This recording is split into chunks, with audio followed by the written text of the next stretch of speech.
All right. So, Mark Cashman, Yes, how you doing, sir. my friend? Yes, sir. This is so cool that we're talking across the pond. We're thousands of miles apart. I cannot. It sounds you sound like you're right next door, and I can knock on the wall, and you're right there, which is fantastic. So tell me, Roger, where do you want to start? What do you want to know? Well, maybe an introduction about yourself. I know Yeah. that you are a voice actor. You're an Yes. award-winning radio and TV commercial Producer, yes, producer. yes, exactly. All that stuff. It's I've been doing this for 45 years. I started out writing and producing and casting and directing primarily radio commercials, specializing in radio commercials. And that's why I got to work with all these voice actors, the top voice actors in Los Angeles. I started doing that, and after just a couple of years, a number of clients would say to me, "We'd like you to do this. We'd like you to voice this." And I would say, "Oh, no, no, no, no, no, no. I work with very talented, experienced, veteran actors. You want them? But eventually, I realized I had to get into it too. So Mm, I started. I got lucky timing wise, and I joined a voiceover workout group. A workout group. So just like you go to the gym to work out, voice actors need a place to work out as well. Well, they don't go to the gym. So what do? They get together, maybe about, half a dozen or a dozen people get together. In the old days when I was doing it, we rented a studio, a commercial studio. And once a week for 3 hours a night from 7 to 10, we worked out. We directed each other. We brought in scripts. We participated and basically directed each other and worked our vocal muscles amazing. for 3 hours. I did that every week, once a week for 6 years. Did you all write scripts each and then give it to? No, no, no. These were all scripts that were written by ad agencies and clients and advertisers direct. So these were the scripts that we brought in were scripts that we were working on during the week, auditioning and everything else like that. So each of us had hundreds of scripts, and we just all brought them in. We all piled them into a big treasure chest, and then people would pull out scripts that they hadn't worked on and just worked out. And that's basically what we did as a workout group. Well, now there are hundreds, if not thousands, of workout groups, voiceover workout groups all around the world Mm, where people get together and practice. They practice, they rehearse, they practice their craft. And they learn new things and they try new things and experiment with new things. And basically, since it's a workout group, and everybody's we're all in the same business, there's a lot of camaraderie, there's a lot of support, and the whole point there is to keep our muscles strong, to keep our skills honed and sharp. so you say you've been doing this for 45 years. 45 years, yes, that's exactly right. Is there more that you can learn at this particular? Yes, yes, that's the whole thing. The best actors never stop learning. Mhm. Every actor who you admire, who I admire, has a coach. Tom Hanks, Denzel Washington, Robert De Niro, Lawrence Fishburne. I could go on and on and on with all the actors who I just blow me away, Mm. completely blow me away. I'm just saying, they all have coaches. They all have coaches. They don't want to be stale. They don't want to get fat. There are 100 people behind them in line waiting to step over their warm body. You mentioned coaches. I think the first time I saw you was when I was looking just to get some information on voice acting, because I've heard from a few people that said, you got a great voice, you should do voice acting. And I'm like, well, where do you start? Because it seems a little bit daunting, even acting itself, let alone voice acting. So I I, decided to go on YouTube and have a look you about. bet. And I saw a few vocal coaches, and I came across you on one YouTube channel. I think it was called Buzz Weekly or Yeah, something. VO Buzz Weekly VO Buzz Weekly. with Chuck Duran. Chuck Duran, that's it. Yeah. You were recording a demo reel or something? Yes, I was doing my demo. In fact, see, what's funny is I produce demos for people all over the world. But when it came to producing my demo, I needed somebody of my caliber or better to Right. work to produce me, because I couldn't be objective about my own work. I needed somebody again of my caliber and better, who I consider the best, to take me on as a client, so to direct me, to produce me, to et cetera, et cetera. And that's the way. Thank God I had somebody like that. Well, this is a gentleman I'd known for years in the business, and again, he's a veteran guy, and he's one of the top producers in the world. And so I figured I'm in great hands, when it came to that. So yeah, so that was him directing me live in my studio while I was. Right. Yeah. This was remote, isn't it? That's exactly right. Yeah. Absolutely. And How so basically, he recorded me in my studio. I sent him the tracks, and then he went and produced them. Yeah. That is so awesome. I just think when I listen to people like you, that you was going through these scripts, just going through these different, I don't even know the terminologies used, just vocal ranges, tones, energy. Yes. Yes. I'm like, this is fantastic. I I think we as people don't appreciate the art that goes into voice acting. Like we don't really notice it. Like we'll No, listen to the because radio. no, that's right. It's because here's the main reason is because you can't see a voice actor. There are no visuals. You can't see a voice actor. And also, a voice actor can't see anybody else or hear anyone else. When an actor's on stage, everyone can see and hear that actor on stage, and the actor themselves can see and hear the audience and gauge their performance based on that response. But voice actors live in a vacuum. Nobody can see a voice actor's facial expressions. Nobody can see a voice actor's body language. You are invisible as a voice actor. And again, you don't have the feedback that other legitimate actors have.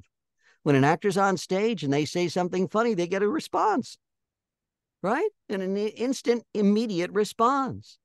We don't get any response. We talk out into the void. We don't get any response. Nobody's listening to us. Even on camera, there may be quiet on the set, but at least the actor gets some response. When we do stuff, we get virtually no response. We live in a vacuum. So when people say, well, you know, isn't isn't the job of a voice actor to read the words clearly? That's just the tip of the iceberg. The tip of the iceberg, reading words clearly. That's reading. That's the job of a reader, as opposed to an actor. A reader reads, an actor acts. And so many times people say, well, I thought voiceover was reading. Half of voiceover is reading, and the other half is acting. Yeah, yeah.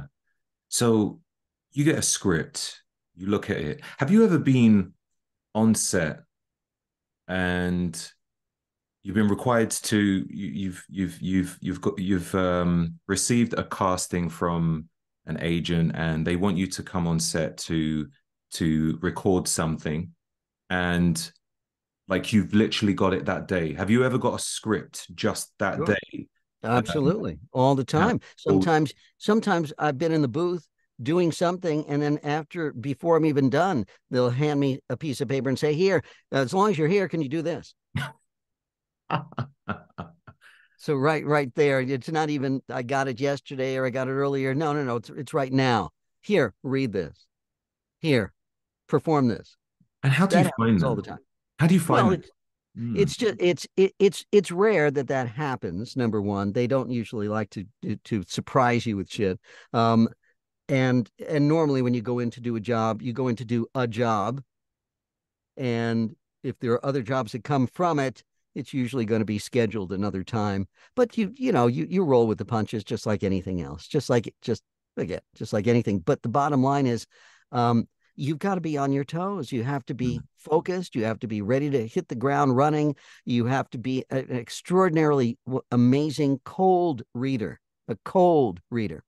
Here's an interesting little factoid that I found.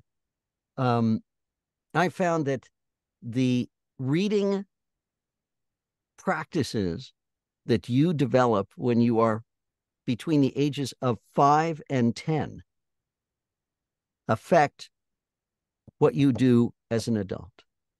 Everything you've done between the ages of 5 and 10 affect you as an adult, particularly reading, particularly because and some people are just not readers. They didn't grow up reading. They grew up doing video games or playing outside, etc. They didn't like reading. They don't enjoy reading.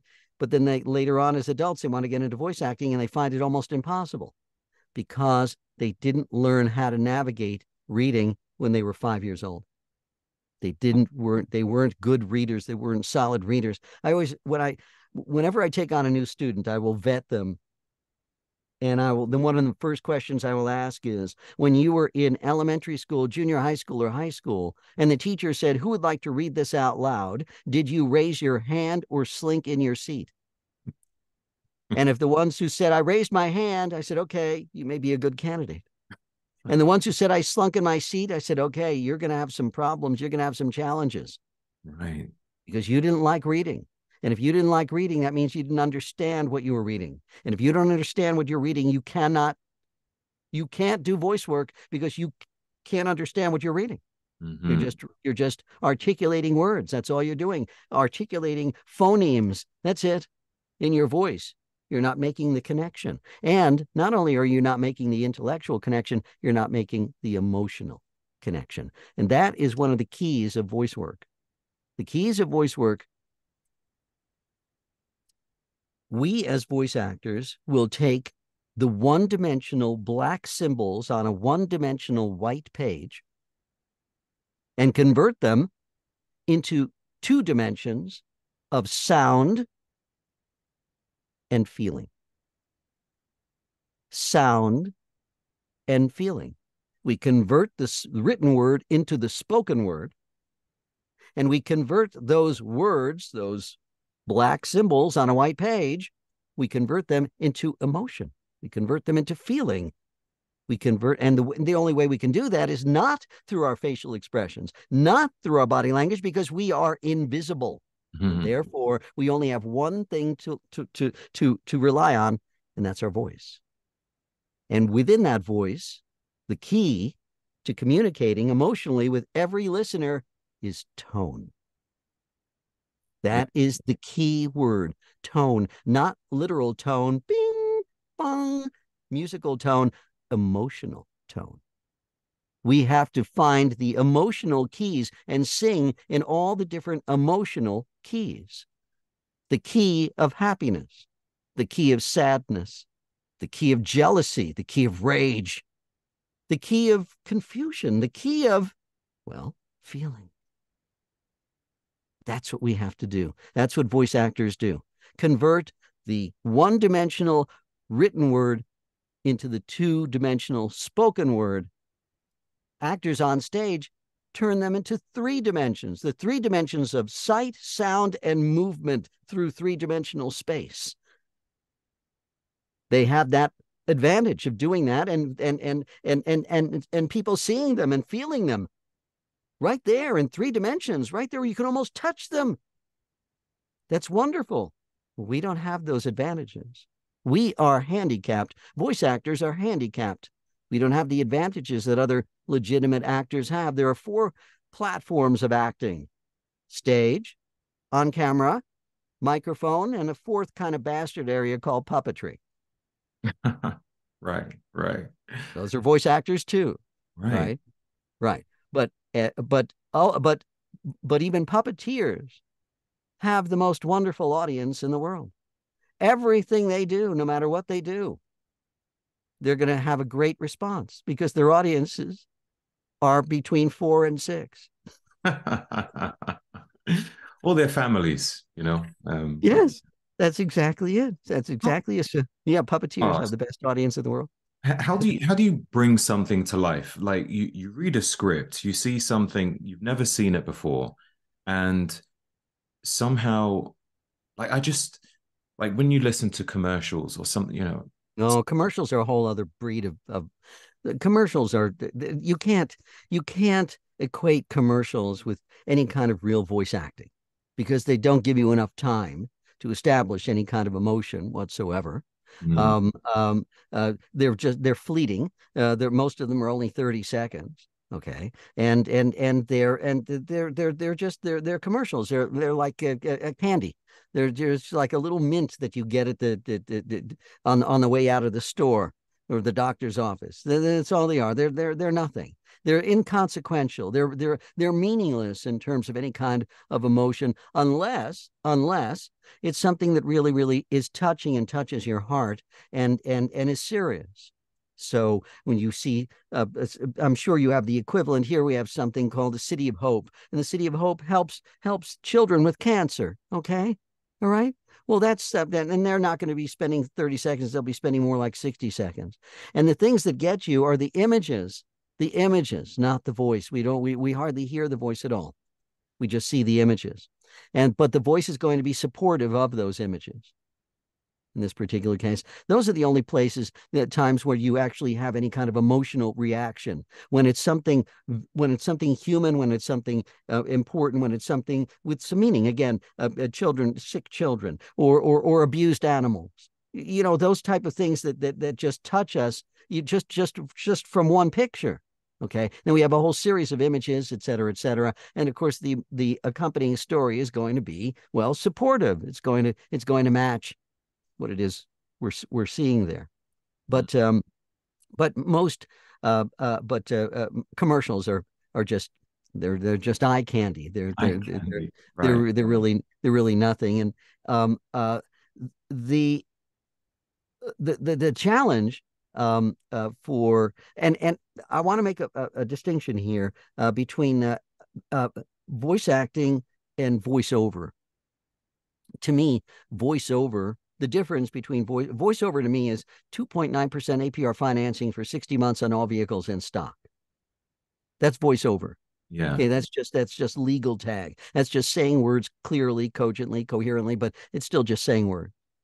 As opposed to voice acting, which is, well, acting, and that's bringing emotion to a story. Um, you don't have you can have a lot of emotion even in a nonfiction audiobook, as opposed to a fiction audiobook. Um, you can have emotion in both. It just depends upon the subject. You're not going to have a lot of emotion in a book all about, let's say, higher mathematics or any kind of biological book on biology or medicine or whatever the case may be, unless it has personal anecdotes or that you can relate to people as opposed to science and facts and things like that. Mm. So, so we have lots of genres that voice actors can go into. There's commercial copy. There's narration copy, and narration is a huge field. Corporate narration, science narration, medical narration, legal narration, all sorts of different narrations. The long form narration, audiobooks, et cetera, et cetera. Then you got promos, which is advertisements for TV content. And you have trailers, which are advertisements for film content. Then you've got video games. Then you've got animated series. Then you've got audiobooks. Then you've got live announce events. Ladies and gentlemen, please take your seats, et cetera, et cetera. All the live people doing it live, real time. There's so many areas of voice work today. It's unbelievable. And access to those areas are unbelievable as well. The the internet was a total game changer in our business and our field, as well as so many other areas. You Mm. and I are talking to each other so easily, it's ridiculous. It's just absolutely ridiculous. So this technology is we've been using over and over again. And now, if you said, Mark, if I want to do voiceover, would I have to move to Los Angeles to do that? No, no, and no. You would not, because if somebody heard you and said, we've got to have this guy. Where does he live? Oh, he lives in Essex. Fine. Let's just call him up and let's either direct him in his home studio if he's got one, or he'll go into a commercial studio nearby. Boom, done. Easy. If they want to find you, they'll find you. Yourself, when did you discover you had the voice? The voice. Let's just talk about that for a second. The voice. Somebody said to you, Roger, you have a wonderful voice. Why aren't you in voice acting? And you say, I'm not in voice acting because I'm not an actor. I haven't trained. I haven't taken any lessons. All because I have a nice voice means nothing. Absolutely nothing.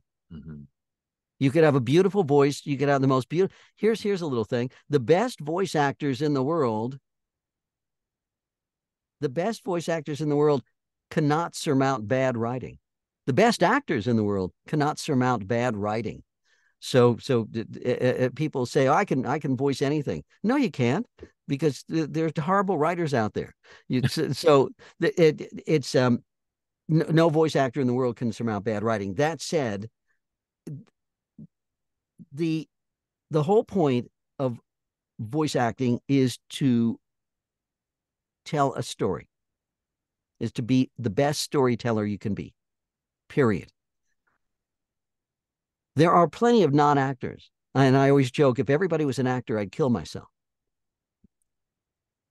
Some people say to me, I don't want to be an actor, meaning they don't want to do characters and stuff like that. They just want to be a reader. That's what they want to be. And I say, that's fine. That's great. That's perfectly fine. You don't have to be an actor. You can be a reader, but you still have to be a storyteller. And that means you still have to be connected to the story you're telling. You have to be emotionally connected to the story you're telling. Because I can hear you reading a mile away and not being connected to what it is you're saying. You're saying words, but you're not imparting anything to me. Mm-hmm. How does a person connect to the words that they're reading? They have to be interested. Right. You have to be interested. It's that simple. You have to be interested in what it is you're saying. Basically, underneath the words you're saying to the listener, isn't this interesting? Isn't this fascinating? Isn't this amazing? Isn't this curious? Isn't this weird? Isn't this funny? Isn't this stupid? Isn't this boring? Look at all this stuff. If you are not connected, if you aren't interested in what you're talking about, why should anybody else? They can hear it in your voice. Yeah. Yeah, they can hear, and they can hear. Here's what they can hear. They can hear whether or not you are happy about what it is you're talking about. They can hear whether you are upset about what it is you're talking about. They can hear whether you're confused as to what it is you're talking about. And it all comes down to finding those tones, mm-hmm. because that's all you've got is your tone of voice. Now, one baseline that you have to have, you might say, well, Mark, I beg to differ because I've heard other people not be able to do this. However, your baseline has to be, you have to be coherent. In other words, your articulation needs to be in what I call the Goldilocks zone. The Goldilocks zone is not too much, not too little. You don't want to over-articulate, and you don't want to under-articulate. You want to get right there in that Goldilocks zone of not too much, not too little, so that everybody can understand you. You are articulate, but you're not articulate. And you're not articulate. Right. Got you. Right? So it's right there in the middle. And we have to be very mindful of our articulation. And again, not too much, not too little. You don't want to be an erudite English professor, and you don't want to be a mumble-mouthed moron. Yeah. So let's go back. I want to know where you started. How did you become? It was weird. It was well, it wasn't weird. I found myself at age 29 in the middle of the country, in the Midwest, I'd gotten my master's in education, thought I was going to be a teacher. So I liked teaching. I really liked teaching. I didn't like most of the kids. They were real brats. And I hated the system. I just despised the system of public education. It hadn't changed in like 200 years. So after about 5 years or so, I said, this is a dead end job. I can't stand this anymore. And I really don't, I'm not, but I had no idea what I wanted to do. One day I was just driving home from work and I heard a funny radio commercial on the air. It was done by Dick Orkin. Dick Orkin was a writer producer here in the United States, lived in Chicago, and was a writer producer of humorous radio spots. And I heard the spot, and I just absolutely loved it. I just said, "Oh my God, if I could do that, I'd be a really happy person." And then maybe about a week or two later, I heard another radio spot. It was done by a guy named Stan Freberg, Freberg. If anybody wants to look him up, Stan Freberg was the godfather of humorous radio. We take it for granted that the radio spots are funny and commercials are funny. Stan Freberg was the one who started it all. He started putting humor, injecting humor into radio commercials instead of just having intoning announcers tell everybody about the price of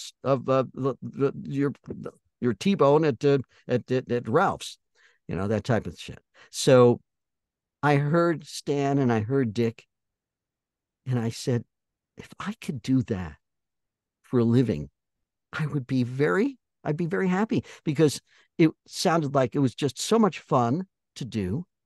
And at that point, I had maybe about 5 years earlier, before I started teaching, I had been a singer songwriter. When I starting in high school, all the way through college, worked my way through college. After college, got on a circuit, and I was playing colleges and coffee houses all up and down the East Coast, from Boston down to Washington, D.C. So I was a performer, and I was a writer, and I was musical, and so I said I could even do jingles. I could do jingles. I could do commercials. I could do this. And the main reason that I had quit writing and performing was I wasn't crazy about being on stage all these years. It was a lot of work. It was a lot of pressure, being on a stage in front of hundreds of people, getting the whole thing set up and doing the whole thing. I mean, I did it, but it was a lot of work. And it was to me, it was just, I was tired of it. But doing commercials, I could be creative and be behind the scenes. I wouldn't have to be in the spotlight. I wouldn't have to be on a stage. I wouldn't have to rely on anybody else but me. Yeah. And so at age 29, I decided Los Angeles was the place for me. All these people were writing, producing in Los Angeles. And I said, that's where I needed to be. That's where I had to be. Mm. So at that time, did you have to physically be there? That's right. Right. Technically, no, but yes, because I needed to be in the business. I needed to be in the industry. I needed to go to the different talent agencies, to the different ad agencies. LA is one of the three largest cities in the country, and one of the largest markets in the world. So LA was where all the studios were. Hollywood, epicenter of talent, production. LA, Hollywood. It was a no-brainer as far as I was concerned. And I figured if I could just get the scraps, the crumbs from what these guys were doing, I'd be perfectly happy. I'd be perfectly fine. And so I did. I came to Los Angeles, and then people said, and you made your way. Well, I don't know anybody who's going to come to a city where they know nobody and know nothing and just all of a sudden start working. That's ridiculous. That's impossible. They have to build up a business. They have to build up contacts. They have to actually reach out and start making contacts and picking up clients and then developing and actually working and doing creative production, stuff like that. So I realized I had to leave my days free to do that. I had to be available from 9 to 5, because that's when everything was produced. That's when studios were open. That's when talent came to the studios. That's when talent agencies were open and ad agencies were open and advertisers. their hours were 9 to 5. That meant I had to be available 9 to 5. Well, if I had to be available 9 to 5 to start my career, well, then how was I going to make any money? How was I going to bring in anything? How was I going to keep the roof over my head, the phone and the gas in the car, food in the fridge, and back then, a phone in the wall? Yeah.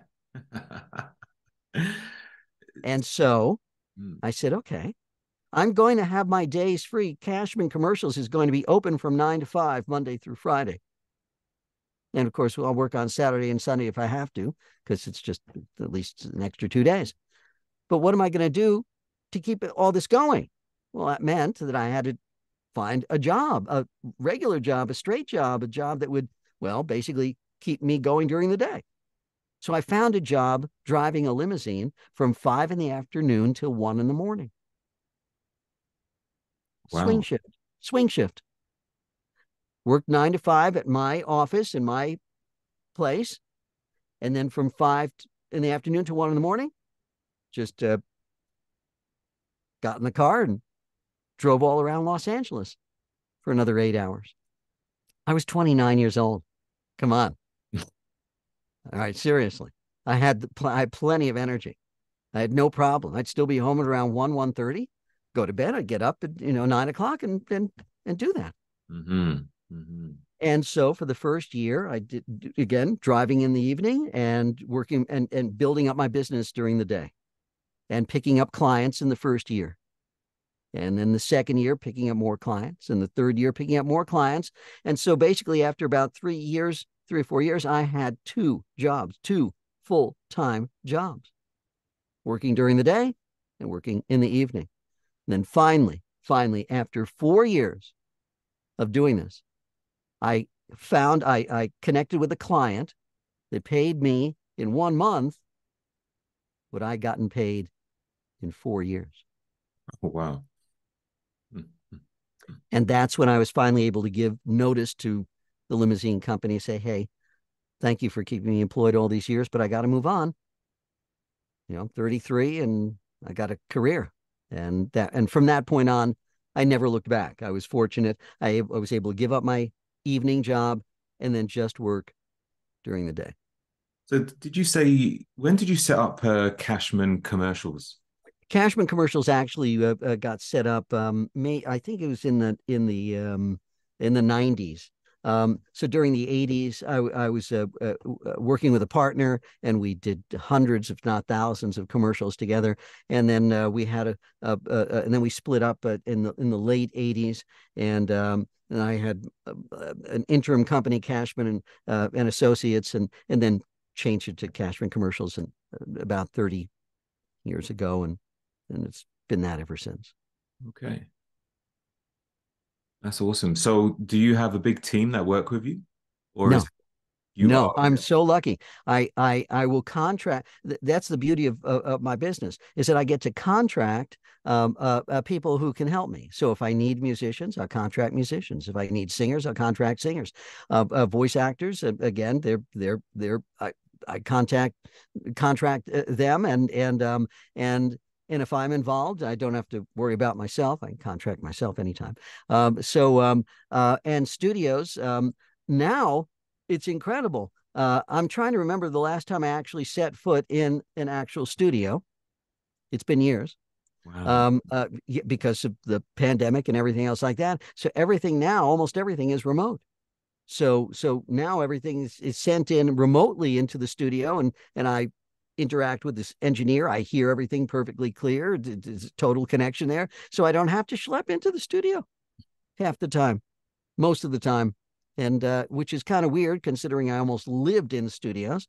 But hey, times change, and of course the pandemic changed everything. How do you find that? Like sometimes people find that where they may have gone to the office, Yeah, it's now they're working remotely. yeah. Some I people miss it. say, miss I people. miss it. I definitely miss it. I don't miss the commute, but I do miss the atmosphere. I do miss the environment. I do miss the camaraderie. I do miss the magic of sitting in front of this $1 million audio board and working in $1 million facility and with top talent. It's magical. It was wonderful. That's what I cut my teeth on and built my entire career on. Now it's changed. It's morphed, and so we adapt. That's all. Yes, there are still studios, but as many studios died during the pandemic as restaurants Oh, right, right. because of traffic. Traffic, people weren't coming in. I That's it. They couldn't sustain. Yeah. What would you say is one of the biggest challenges you've faced during your career? Hmm. Biggest challenges. Um. It could even be like whilst you've gone to a studio and there's some technicality or maybe an argument with the director. Oh, those happen rarely. That's the beauty of my business. The people who I've been working with for the past 45 years, almost literally, I can count on less than one hand the number of either bad situations, weird situations, or plain pure and simple assholes that I've come across. It's so rare. It is so rare because the people in this business, almost everybody is smart, creative, has got a great sense of humor, and is a human being. Mm, And very inclusive, particularly in LA. We work with everybody. It does it you everybody. And I'm sorry if you've got any problems with anything, whether it's social or sexual, whatever the fuck it is, you're not going to do well in this business. You have to be open. You have to be, you know what it is, Roger. You know what it is. Everybody knows what it is. It always comes down to respect. Always, always, always boils down when you sift and boil and distill everything. It comes down to respecting other people. so If you you've not can't had respect, any major issues I've with hardly, this? I've had hardly any altercations whatsoever. I mean, it's just no, it's just because if anybody did something untoward, word would get around real quick, and the entire business said, "Don't work with that person. Do not work with that person. That person is toxic." And so word gets around, and that's it. We kind of take care of that, on our own, only because we're all in this. We're not all in the same boat. I was almost about to say that we're not. We're none of us are in the same boat. We're all in different boats, but we're all in the same sea. Ah, I like that one. I like that. What about But we're all in different boats, so we're all different. But we're still in the same sea. It's like just life. We're all in line. We're just in different places, mm, but we're all in line. We're all going to get to the end of the line. It's just a matter of where we are in that line. That's all. It's all. It's crazy. so how do you view that? How do you metaphorically put that in the line of business of voice You acting? don't. You don't. All you do is you put one foot in front of the other by paying. My philosophy and the people who I've aligned myself with over the years are people who have one primary thing that they do in addition to everything that they do. So in what professionals do is they do their job, and they do their job well, and they try to do their job better than anybody else in their profession.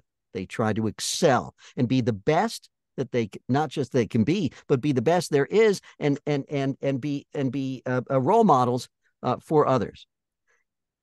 That's what we should be doing, and what a lot of people do. But we need to go beyond that, and that is have this philosophy of paying it forward, of taking our talent, our God-given talent, whatever that is, and using it to help other people. Pay it forward. I like that. And you don't have to monetize it either, but just pay it forward. That's what's always given. That's what's always been my motivator, my driver, my just that unseen force is, how do I pay it forward? How do I do something more than just do my job?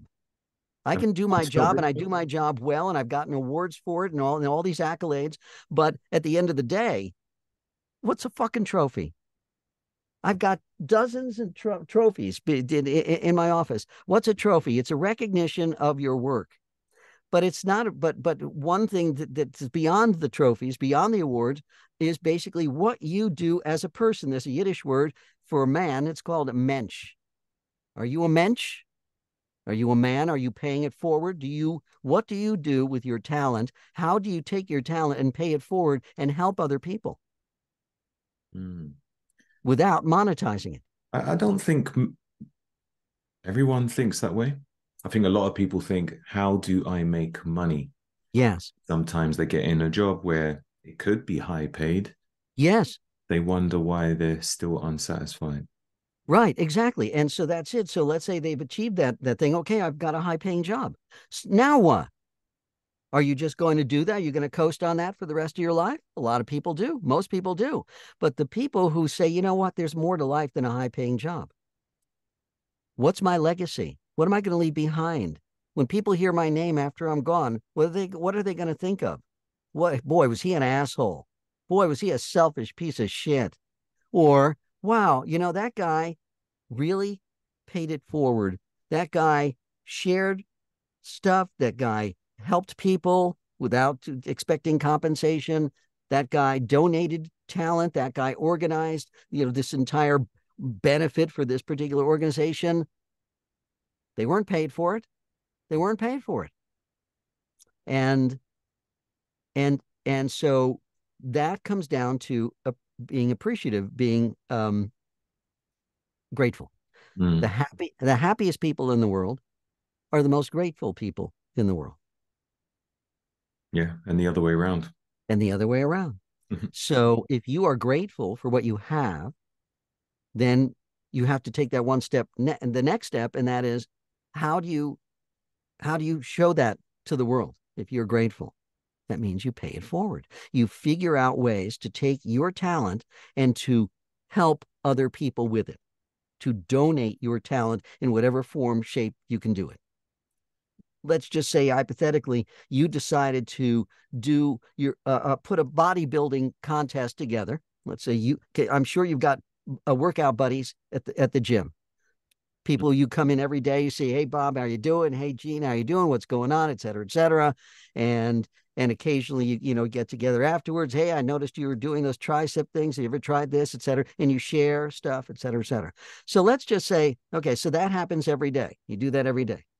What would happen if you go on your way to the gym and say, what would happen if I got together 11 other guys? We did and we did a benefit, Mr.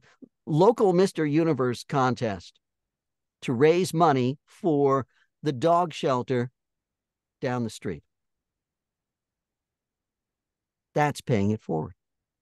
That's taking your God-given talent, your organizational abilities, your desire to pay it forward, and you would put everything together, and all your friends would say, yeah, I'm on board. Yes, I'll do that. Absolutely.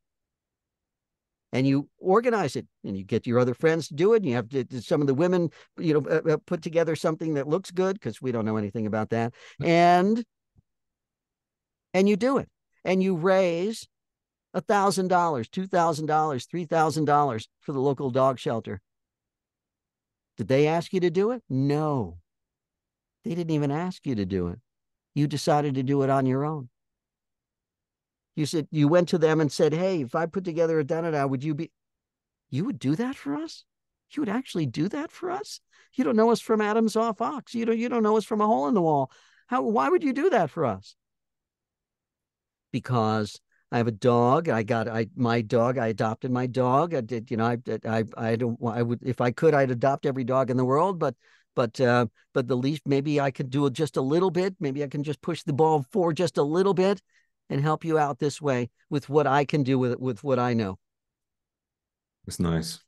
Yeah. Done, and doneer.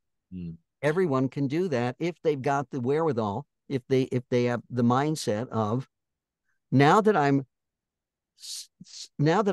doing what I set out to do, now that and again, I didn't do this because I said, oh, I'm going to make a lot of money.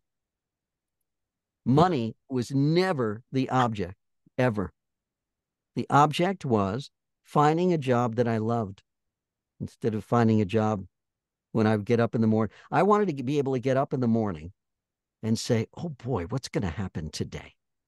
You know that 45 years later, I'm still waking up in the morning and saying, oh boy, what's going to happen today? Now, I happen to know today, and Wednesdays, I decided to take, a few years ago, I decided Wednesday was going to be my day off and I was going to do shit that I didn't do during the week. So that's why today, the only thing scheduled was you. Oh, God bless. I appreciate that. And so I knew what I was going to do today. But most days, you know, is even though I've got a schedule and I'm booked, et cetera, it's still there are still things that happen that come up during the day that are surprises. I never know what's going to happen during the day. So every day is a surprise. And I try to make every day fun.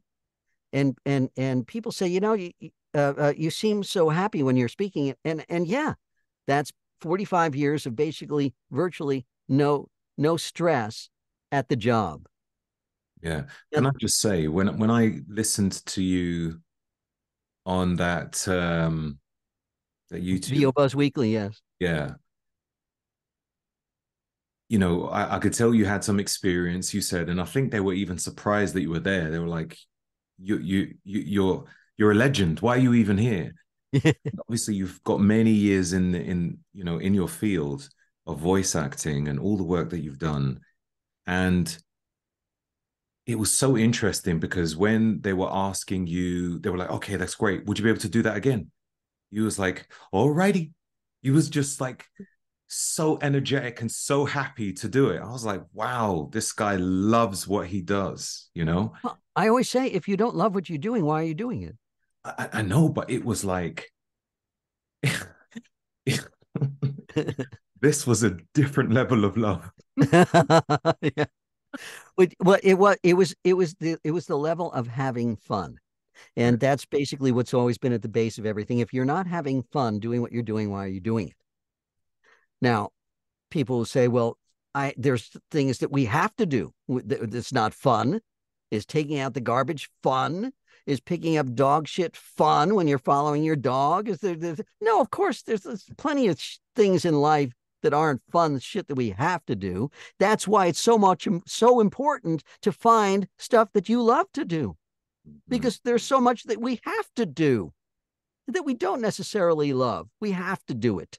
All right. There's enough shit in life that we have to deal with. So given that, how can we have a balance? How do we have a balance? When you fall into a job, you don't fall into a job that you love. It's rare that you fall into a job you love. You usually create a job you love. Mm.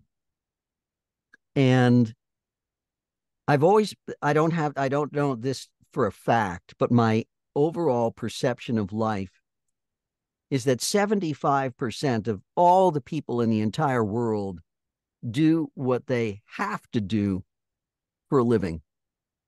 They don't have a choice. They just don't have a choice. Either they Probably don't have the more. mental capacity, they didn't have the choices, they didn't have the chances. They have to do what they're doing, and they're going to do it for the rest of their lives. I think that approximately 20% of the people in the world do what they like to do. They like to go into their job. They like their colleagues. They like stuff. They like it. They don't love it. They like it. It's okay. It's good. It's fine. It's a living. I get to do other things. I like it. I really think that 5%, if that, of the people in the world do what they love to do for a living. They love it. They wake up each morning saying, what's going to happen? They go to bed each night saying, oh boy, what's going to happen tomorrow? They love it. Everything that they do is fun. And I figured, if I have a choice of what club I'm going to be in, I want the 5% club. I want to be in that 5% club, because life is just too fucking short. And if you don't have fun and love what you do during that time, you've spent all again, there's only, do you have an epitaph? I have an epitaph. I always ask people, what's your epitaph going to be? What's going to be on your gravestone? What's going to be on your marker? What are you going to leave the world with when you die? Any words of wisdom, any point of view, any perception? Mine, I've got my epitaph. I want you to think about yours. My epitaph is there's no take two. All right. Hmm, that's interesting. Wow, wow, wow. I want you to think about what your epitaph is going to be. Because once you find out what your epitaph is, once you know your endpoint, then you can work backwards. Okay. That's my epitaph. I'm right here in my 30s. What's going to be the next 60 years? How am I going to live that epitaph? Is that epitaph going to be fitting for me? Are those words going to ring true? Gives you a little perspective, eh? Yeah, it really does. Really does. I do spend most days just well, I guess thinking of stuff like that.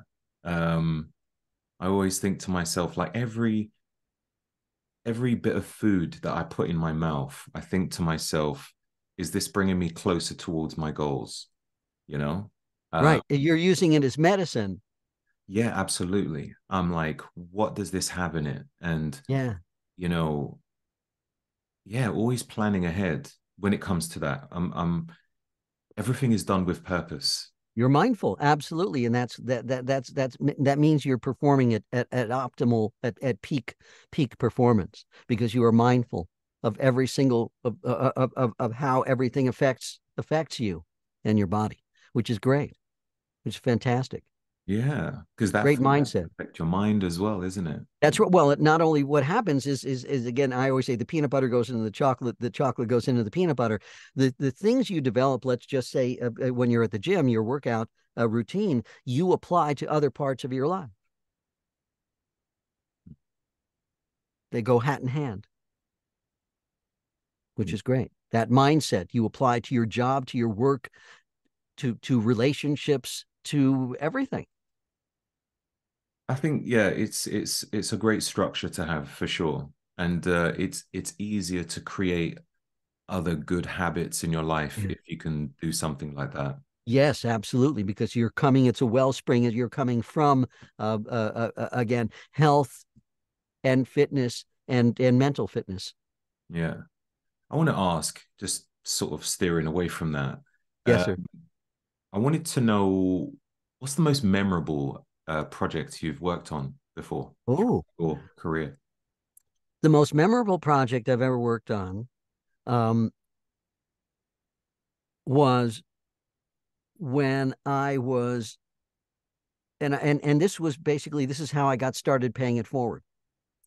I had been writing and producing for a few years, and I found myself talking to a young woman who was with an organization called the Make a Wish Foundation. Have you ever heard of them? Yeah, I have. They're pretty So big. the Make a Wish Foundation, as you know, provides.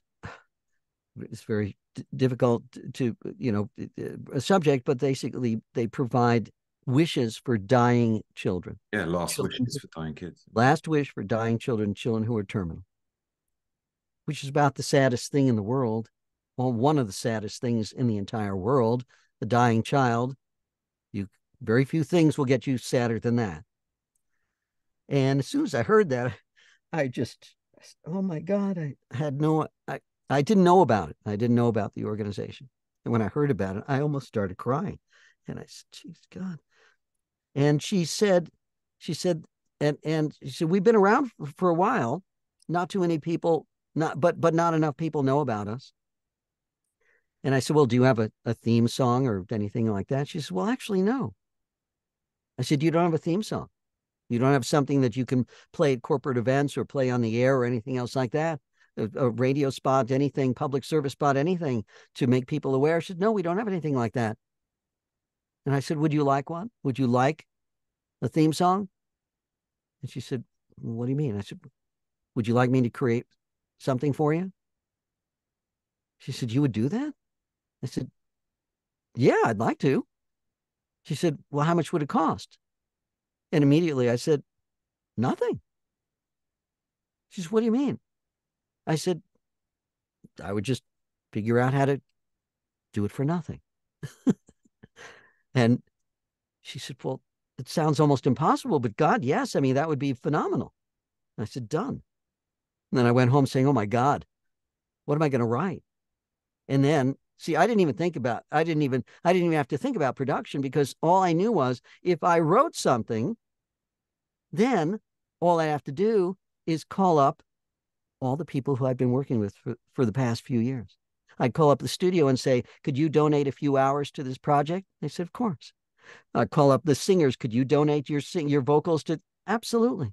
I'd call up the voiceover people. I need an announcer. Danny Dark, would you mind? Absolutely, not a problem. I'd call up my arranger and say, could you please arrange this song and contract a small orchestra? Absolutely, not a problem. And everybody donated. Everybody donated their talent, and we put together a piece of production music, a theme song for this organization that they ended up using for the next 20 years Wow. in all their corporate things and and public service spots and everything else like that. And it was all done. I managed to do it all for free. Everybody, I just got it, just leaned on people who I've been working with and doing business with over the years. They Everybody said, sure, where do you want me? When do we sign up? Where do we show up? Well, just give us a date, give us a time. That was it. So from that point on, I said, hey, so after that first one was done, I said, hey, this is a great way for me to pay it forward. And not just for me, but for everybody. Everybody paid it forward. And it was just wonderful. It was a collaborative effort that came out beautifully. And that became a template for me. And so every single year, I'd find an organization to do a public service spot for, whether it's the ASPCA, whether it's again Make-A-Wish, or any organization that I thought was deserving of a public service spot. Got all my buddies together, and we did it for free. That's awesome, man. That's really good. I really like that. I wanted to do something like that, but for some reason, it's just not happened. Just some It's big okay. charitable thing, you know? That's okay. That's all right. I've given you something to think about. Yeah, Those refreshing. cogs, those gears are going to be turning after we're done today, and you're going to start thinking about all the talent that you have and how you might be able to pay it forward, either on your own by yourself or with help from your friends and colleagues. It's something, again, take whatever God-given talent you've got and figure out a way to help others without monetizing. I'm going to think about that. Good. um, so talking about monetizing, you've been voice acting for a while, and I've heard that it pays very well. What's a typical ballpark figure from one job to another? I don't know, moving up the financial ladder. Like, how does it work? How much would you get paid for It one? is such a spread. It's such a spread. It's absolutely ridiculous. The irony of voice work is that the easiest thing pays the most and the hardest thing pays the least. That's the irony. That's the irony. I could go into a studio and I could be there for 10 minutes and do a whole bunch of legal tags, 2.9% APR financing for 60 months on all vehicles in stock. And that tag is placed on every single radio spot in that campaign, every single TV spot in that campaign, every single direct response spot in that campaign. And I end up making 10 times more than anybody else in the spots because I got tagged. I just did the announcer tag. So I could go into a studio and in 10 minutes walk out with $10,000 in my pocket. In 10 minutes. 1,000 a month. Now, I could be contracted by one of the biggest audiobook publishers in the world, Random House, Penguin Random House. And they say, Mark, we'd like you to do this 500-page audiobook. It's going to take you 2 weeks to narrate. 2 weeks to narrate. And it pays $10,000.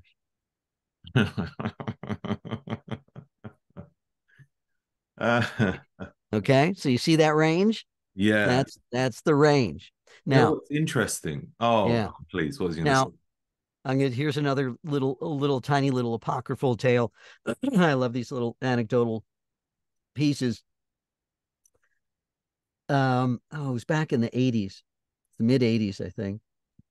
And the story goes that these people were in the studio waiting for their talent to come and do their tag. They just had a voice tag. They just had a little vocal tag.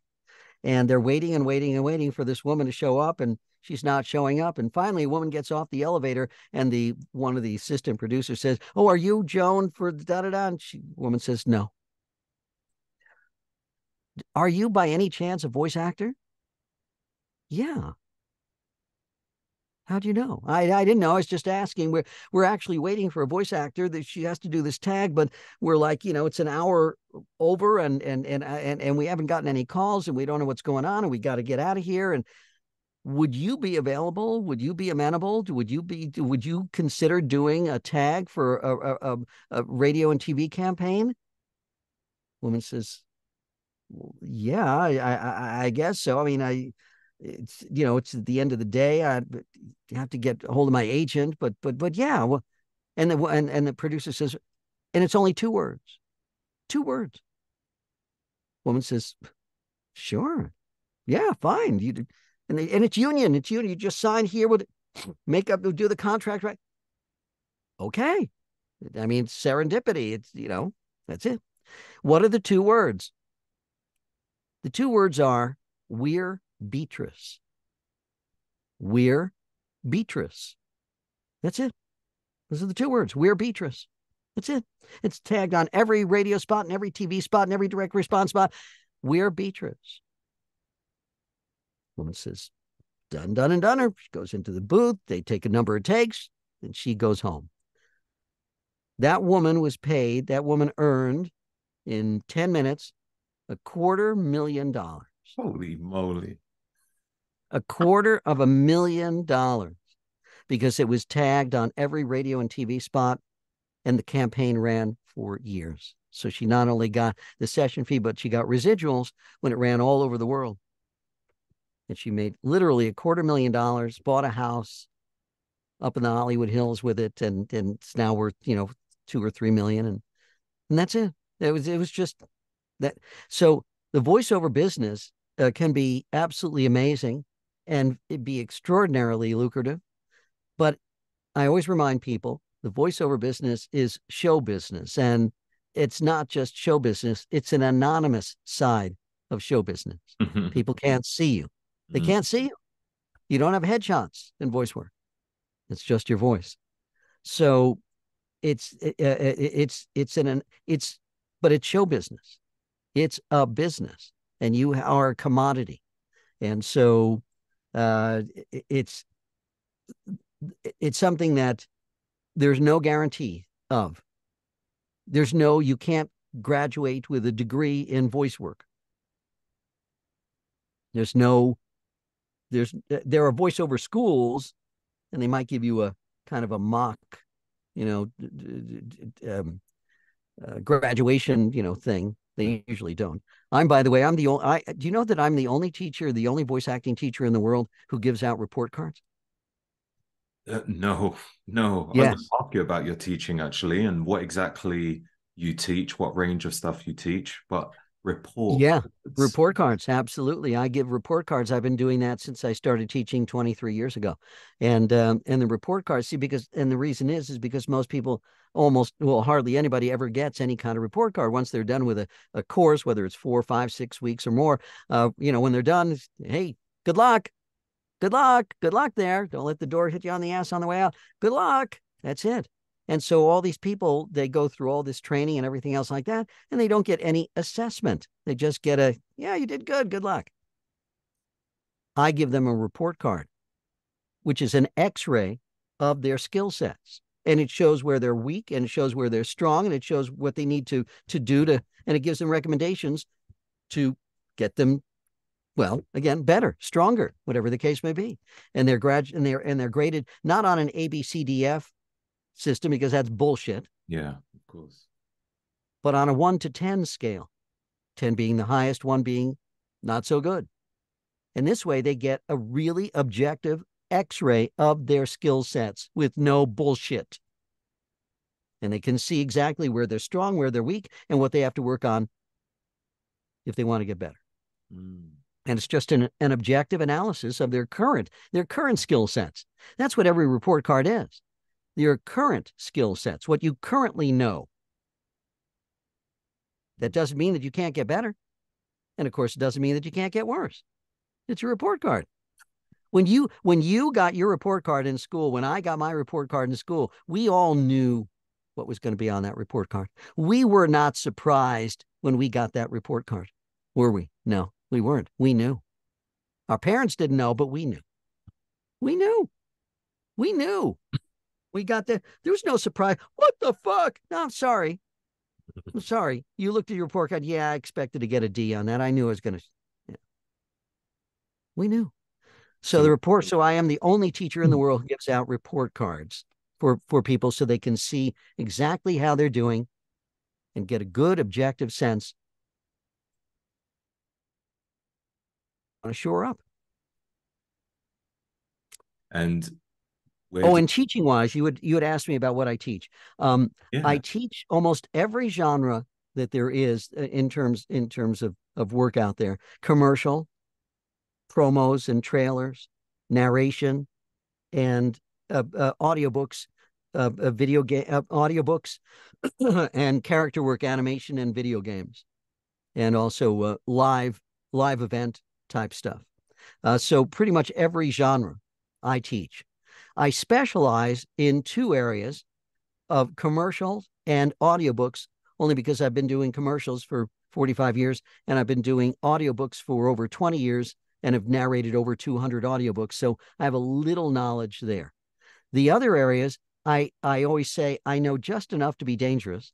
So if anybody wants specialty work, really, really deep dive stuff into animation or video games or whatever the case may be, any genre, I will say, you want to work with this person here who's a specialist in this. So for instance, somebody says, I love narration, but I really love medical narration. Right. And I say, oh, you like medical narration? I want you to get in touch with this person. They are specialists in medical narration. Oh, you like promos? You like to do promos? I want you to get in touch with this person, one of my colleagues who is the promo king. Oh, you want to do animation for video? You want to do video game characters? I want you to study with this person who's done something like 1,000 video games and knows more in their little pinky than I know in my whole body. That type of thing. So certain areas I will take deep dives because I have that really deep knowledge. Others, we do surface things. We just touch the surface and skim the surface. And I always say, if you really, really love this, I want you to study with this person. I want you to contact that person because they are specialists in this area if you want to pursue that specifically. And after 45 years, I've gotten enough contacts and colleagues together to be able to have we'll call it a digital Rolodex of people in the business who are brilliant. They're just brilliant. What can I have no other word to say, but fucking brilliant. No, that's good. It's good when you've got I guess a great network of people that you can rub shoulders with. Absolutely. And also, every day I get somebody reaches out to me from anywhere in the world, which is always just the most fun thing in the world. And I really laud them for doing their homework and just, again, doing homework and just not just throwing a dart and say, okay, I'll just try this person. And this is the beauty of the internet. If you're interested in working with anybody, all you have to do is just type in their name and find out their reputation and their background and get feedback and then ask other people, have you worked with this person? Have you worked with her, worked with him? And just find out. Do your homework. That's the beauty of it. You don't have to guess anymore. Yeah. Let me ask, if a person wanted to become a voice actor, what would you suggest is the steps they should follow? The first thing they should do is to find a reputable voice coach, voice teacher, voice instructor, reputable. Somebody who almost everybody in the business say, oh, yes, I've worked with this person. I've studied with this person. I've taken this person's classes. I've gotten feedback from this person. This person did a demo for me, et cetera, et cetera. But basically, training, it's like anything. If you decided you wanted to play the piano, I want to learn piano, what would you do? You find a great piano teacher. You'd find a reputable piano teacher who everybody said, oh, Roger, you got to go with this person. You got to contact this person. He is the best. He's sweet. He's nice. He's funny. He's talented. It's like, you're meeting your best friend. Other people say, you might want to study with this person. He's really strict. He's really hard. He's kind of weird, but he cracks the whip. And everybody's got their own comfort zone, in terms of finding stuff. I always say when you're doing your homework, see if you can audit a class from somebody. If you and I had the choice, did you go to college after high school? Yeah. Could you imagine if you had the choice to audit any of the classes you signed up for in college? We couldn't audit anything. All we did was pick the subjects that we thought we'd be interested in, and then signed up for the course. We didn't have any idea what the teacher was like. And 90% of the time, 95% of the time, the teacher sucked. The teacher was so boring, our eyes rolled in the back of our heads, boring, total boredom. If we had audited that class, we never would have picked that class because that teacher was just fucking boring as hell. And 95% of every teacher you've had into your life, from your whole life, from elementary school all the way through college, and even if you post, how many of those teachers? You tell me, how many of those teachers made an impact on you? How many? You can't, less than one hand. Less than one hand. And if you went to elementary school, junior high school, and college, you had a minimum of over 100 teachers in that span of time. 100 teachers. How many of them had an impact on you? Virtually none. People say, why'd you become a teacher? I wanted to be the teacher I never had. That's what I wanted to be. The teacher I never had, but wished I had. And I look back and I said, who are the teachers who made an impact on me in my entire life? Only two. Out of the 100+ teachers I had in elementary school, junior high school, college, and graduate school. Over 100 teachers, and only 2 of them were ones who had an impact on me. My 3rd grade teacher and my 7th grade music teacher, who I didn't realize was gay, but now I know he's gay. But back then I didn't know he's gay. And you talk about a love of music. This guy just had a love of music that most people just went right over their head. But to me, bam, it just stuck with me so well. He was in a reverie over music. So it was incredible. I And I wanted to be that teacher. I wanted to be the teacher that would inspire. He inspired me. Mm-hmm. Yeah. And that's basically what I wanted to do, and what I aim to do, that's my goal every single time I'm working as a teacher. It's really good. It's really good. Where could people find you on social media? Yeah, they can. Well, again, as I mentioned, I'm on LinkedIn, Instagram, Twitter, and Facebook. And Marc Cashman, MARC, not MARK, CASHMAN, just like it sounds, Cashman. And so I'm on all those 4 platforms. Cashman Commercials is my website, Cashman Commercials. And on my website, it gives you a list. What do you want to do? Do you want to do a commercial? Do you want to be a voice actor? Do you want to take voice acting lessons? So it'll give you just a whole list of different things that asks what you want to do. And once you do, then there's that tree that allows you to, oh, if you want to do this, then click that and go here and get that info. And if you want to do that, et cetera, et cetera. But yeah, cashmancommercials.com. And there's just all sorts of stuff on there. It's embarrassing how much information there is about me, but that's what the website is. It's like your bio, it's a stand-in for your bio. So again, more information than you ever wanted to know, but at least it's, fairly thorough. And in terms of teaching, people say, well, what should I do? Should I join a class first, or should I do one-on-one coaching first? And I say, it's whatever you are most comfortable with. Many people are comfortable in a class because not all the attention is on them, and they get to hear other people performing, and they get to start forming their own sense of performance and what they're going to be doing. They like hearing other people. They don't like being the center of attention, but they like the camaraderie of a class and the ability to occasionally get up and perform just like everybody else, but also be able to listen to everyone else as well and start gauging your performance. And so people have a good comfort zone in a class. Other people say, I want more one-on-one attention here. And that's why one-on-one coaching, the attention is purely on you. It's not a class. So for 1 solid hour, all the attention is on you. And that's one-on-one coaching. And everyone learns differently because everybody's got a different learning curve. Some people thrive in classes. Other people thrive in one-on-one. But the bottom line is where are you most comfortable? Where are you going to learn the most?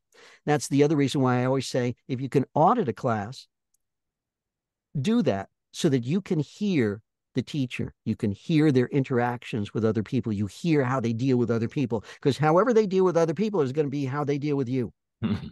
That's the template. That you can always count on that. So if you listen to the teacher and you see how they act, and you see how they impart knowledge, that's going to tell you whether or not you're going to sign up for the course. You audit the course, you sit and you listen, and you say, yeah, I want to work with that person. Or you listen and say, that person's an asshole. I don't want to work with that person. I'm glad I was able to audit. How do you audit it if you're not part of the class? You would have already had to pay for it, isn't it? No, sometimes audits are free, and sometimes audits are nominal. Let's say, $20 or $25 or something like that. Right. So you pay a nominal fee, and you basically become what I call a fly on the wall. Right. Right. So you listen to everything that's going on, you observe everything that's going on, and you also get the material. It's not that you're cut out. You have access to the material. So the material is part of your auditing experience. But at the end of the day, you decide, this is a person I want to work with, or this is a person I want to avoid. That's what auditing tells you. You know that phrase, the proof's in the pudding?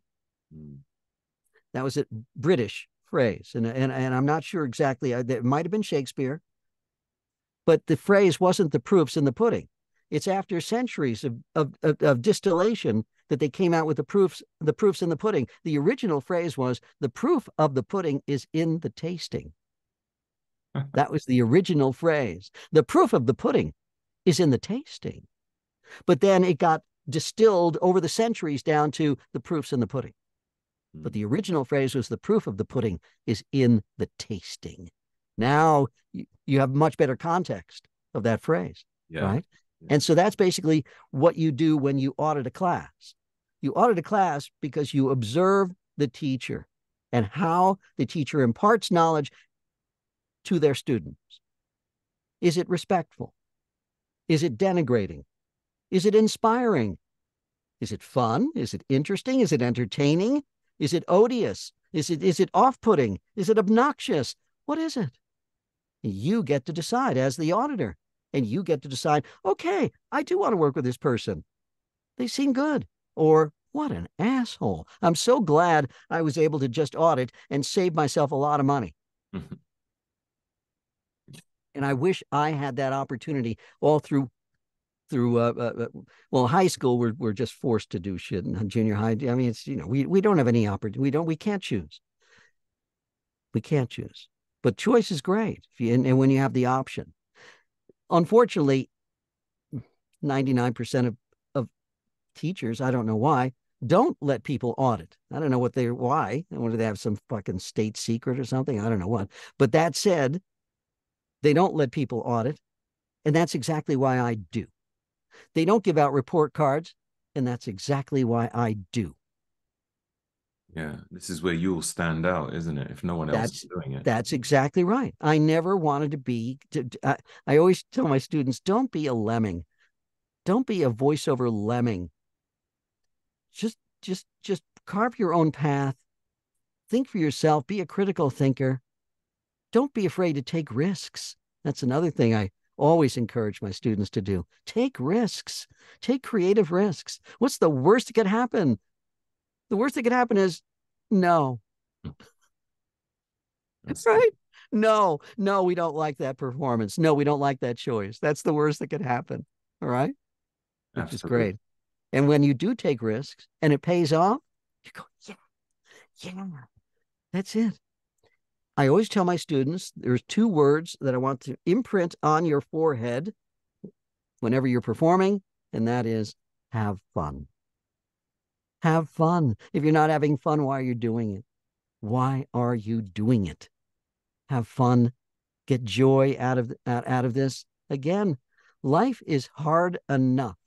There's enough bullshit we have to do on a day-to-day basis. So you've got to figure out a way to make it lighter and more fun, and just squeeze that juice out of the, the lemon of life that's Totally. given us. It's almost back to what you were saying earlier about gratitude, gratitude, Yeah, happiness, happiness, gratitude. Um, that's one thing I wake up and have every day. Got a journal I write in every single morning. Um, yeah, and just read a list of gratitude, start my day off great. Yeah, yeah, yeah, because it gives you perspective, and you realize once you get into that mindset, you realize how lucky you really are compared to all the other people in the world. We are so lucky. We are so amazingly lucky compared to so many people in the world. So that's the point is just, again, appreciate what you've got, and you will give life so much more meaning. And not just appreciate what you have, but take what you have and try to share that with people and make their lives better. That's the whole, again, with the Beatles. The love you take is equal to the love you make. amazing. Well, listen, Mark, it's been absolutely great. It's been fantastic. And Roger, I I'm feel so glad we connected. yeah, me too. Me too. I swear, after How, just hearing your voice, I was just like, I'm attracted to this guy's voice. I want to know more, you know? So you know, this is giving me you such know, a it's really funny. I'll leave this with you because your listeners may not know this. Recently, one of my agents sent me a script, and it was for a 20-something guy.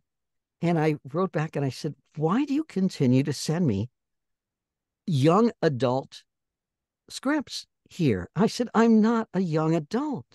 And they said, "But you sound like a young adult." I said, "I only sound like a young adult in comparison, in context to maybe a little bit older voices. Let's say if I was doing an audiobook and I was doing a whole bunch of characters, and so we had an old guy and we had a young guy. And so in context, it sounds like I have a young voice, but I am not in my 20s.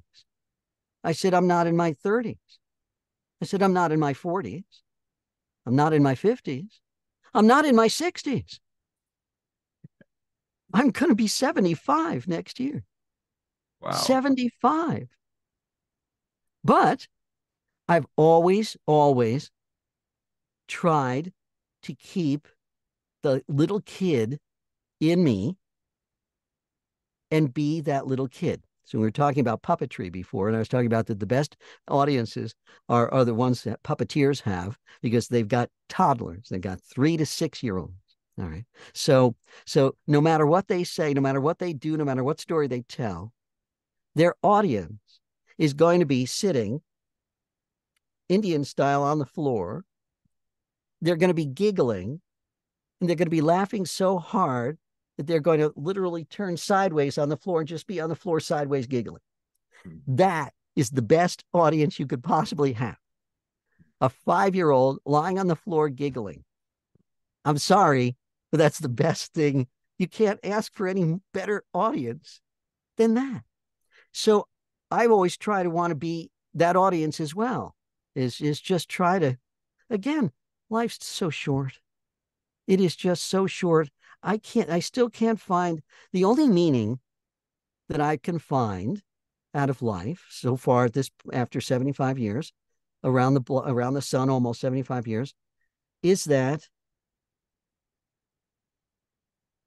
is that we all have something to share to help somebody else. That's really still the bottom line. Is anytime somebody says, "Are you depressed?" Go to a food kitchen and help and help give out food to homeless people and unhoused people and people who don't know where their next meal is coming from. Go there. Give yourself a perspective on where your life is. That helps. It really, really does help. And not everybody's going to take to these words when they hear this interview, but I'll bet you at least one person will. At least one person listening to this interview after you've put it together is going to say, you know what? I can do that. And by the way, if you do, whoever is listening, if this happens, please, please contact Roger and then me if you can, and let us know if this interview was a game changer for you. Please do. Please do. You can shoot us both a DM on Yeah, Instagram or Twitter. anything. Tag. DM, email, doesn't really matter. Even a phone call, just let us know. And that would be fantastic. It would just be the best thing ever because then everything, all this work that Roger did today and has been doing up to this point paid off. Yeah, absolutely. Amen. Yeah. Mr. Cashman. Yes, sir. Yeah. Yeah. I'm gonna let the words digest, you know. You've said some great things today.